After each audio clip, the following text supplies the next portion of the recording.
खबर शामिल करते हैं टंडुवाला यार्ड से। हमारे नुमाइंदा जाहिद नियाज की।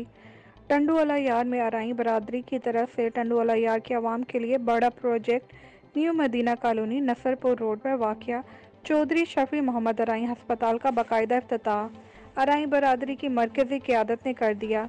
इफ्तिताई तकरीब में सरपरस्त आला अराई बरादरी सिंध ब्रिगेडियर रिटायर्ड बशीर अहमद अराई सदर मियाँ अब्दुल सलाम अराई। इफ्तिताई तकरीब में सरपरस्त आला अराई बरादरी सिंध ब्रिगेडियर रिटायर्ड बशीर अहमद अराई सदर मियाँ अब्दुल सलाम अराई, सीनियर नायब सदर Chaudhry Iftikhar Ahmad Arain, general secretary Naseer Arain, chairman Arain दफ्तर मियाँ Abdul Khaliq Arain, deputy general secretary Shahid Nadeem Arain, Nasir Arain, Shaukat Arain, Abbas Arain, master Abdul Aziz Arain, Suhail Arain, Asif Arain, Waqas Arain, Abid Ramzan Arain व दीगर ने किया।